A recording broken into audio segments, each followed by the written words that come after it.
Hello, everybody. Welcome to episode 27 of Average Guy Opinions. I'm your average guy, John Corelli.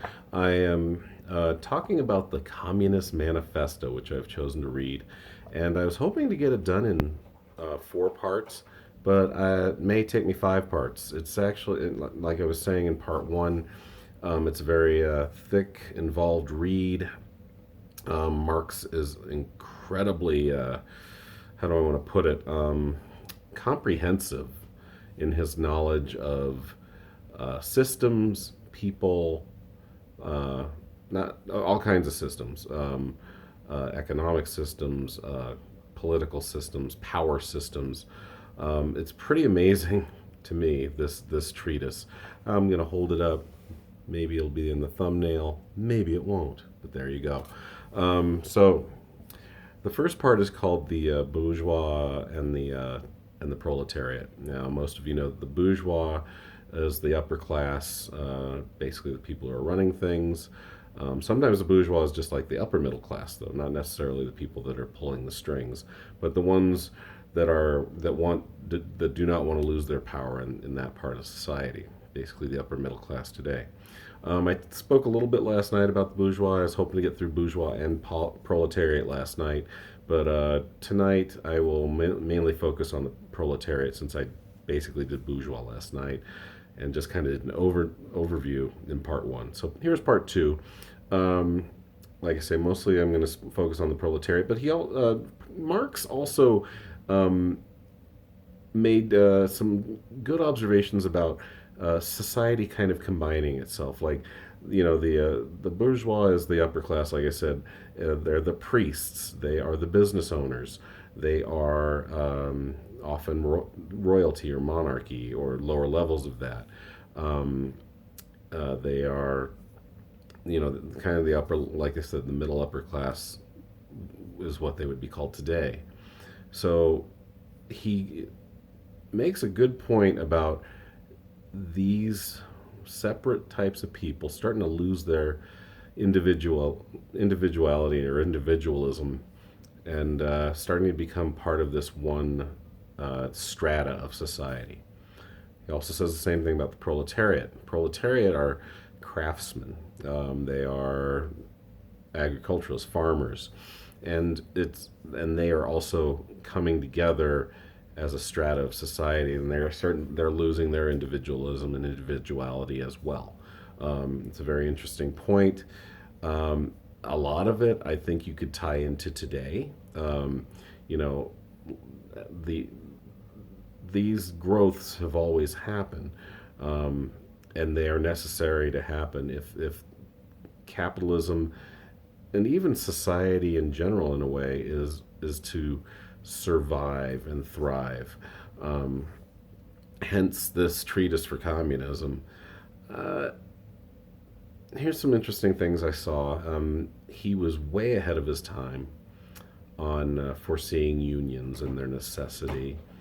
Unions, not so much the unions that we know today, which are starting to fall apart, but the unions just as a form of revolution, not necessarily, a union for, I don't know, blacksmiths back in 1848 when this was written, but a union of the proletariat. And that's why I think that he foresaw communism becoming successful is because these forces would unite, and that's the saying at the very end of the entire manifesto is workers of the world unite.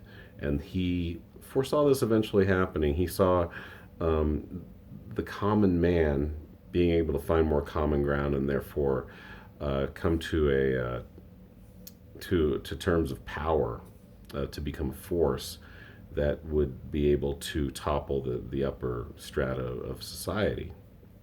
Hasn't happened yet, nearly 200 years later, but that's what Marx saw. The sort of the absolute power corrupting absolutely type of statements coming to pass, coming to happen. So so like I wanted to say some things I saw that are very similar. And it actually struck me today because I saw an ad. I was watching something on YouTube, and an ad came on for Walmart, and Walmart talked about community, which to me is hilarious. They said, "We're not only part of your community, we are your community." Like, really? You that broke up the mom and pop shops and kind of turned Wall Street into Walmart. No, not Wall Street, I should say Main Street into Walmart, into a parking lot. And it's funny because and that also goes into absolute power corrupting absolutely. Walmart looked unbeatable. Well, now there's Amazon, and Walmart is freaking out. It's really amazing what has happened in the last 5, 10 years. By the way, a little sidebar: one of my New Year's resolutions is not to use Amazon. I don't use Walmart either, but trying to not do any purchases on Amazon this year. I'm almost a month in. I've made it. I also am not watching internet porn since January 1st. Sorry, that's a little off of the subject, is it not? Anyway, so back to the proletariat and what Marx said about it. Oh, another thing about this, the Communist Manifesto and how it applies to today.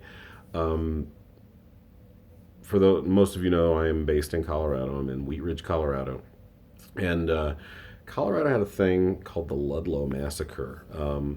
Maybe some of you have heard of it. You should check into it. One of my best friends, his name's Pete Leon. He's actually one of the foremost experts on this event in really anywhere in the world. It's pretty amazing. He's done an extensive amount of research. It was his dissertation, or at least his capstone. Uh, um, Jesus Christ. His capstone assignment to graduate college, which he just did recently, even though he's my age, so good for him. But Ludlow Massacre was they were miners, and I forgot exactly where it was in Colorado, but they basically went on strike, and they were trying to form a union. The conditions were horrific, and they were tired of it, and they weren't getting paid very well, and they're mining up. I forgot what the mine was even for. I don't know if it was gold, silver, or something else, but they were, mining conditions are obviously horrible, and they were very horrible back when the Ludlow Massacre happened. I believe it was 1914, so over 100 years ago, maybe 1918, something like that. And the government went in, and this really reflects today. The government went in, and they were supposed to make sure that the powerful mine owners would not slaughter or intimidate or further damage the miners. And they were supposed to be a neutral party as governments, i.e., police. BLM versus the Trump supporters and the coup. We've seen those. We've seen those double standards. Those double standards have been around a very long time. It's not always racial. It's often economic. And so the government went in and they completely supported the mine owners, and they had a slaughter there, a horrific massacre. That's why it's called the Ludlow Massacre. And they killed a bunch of miners, and they killed men, women, and children because they were all. You went there with your family back then. That was just the way it was. And sorry, somebody's fucking with my door. It's my son. He's a good kid, but that was driving me crazy. Anyway, sorry. Once again, average guy doing average guy things. But yeah, so Marx foresaw a lot of this stuff. It's very interesting, and it's a really good read. And so, and just like I say, this was written almost 200 years ago, and for it to be applicable today is really cool. So there you go. I'm almost at 10 minutes. Like I say, there's 3 more parts to the manifesto. They're only like 5 pages each, and they should be easy to cover.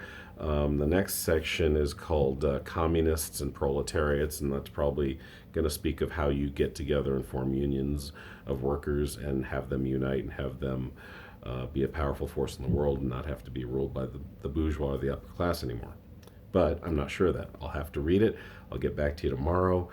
So probably do 5 parts instead of 4. Thanks, guys, for listening. I hope it's been interesting and enlightening. Talk to you next time. Thank you. Bye.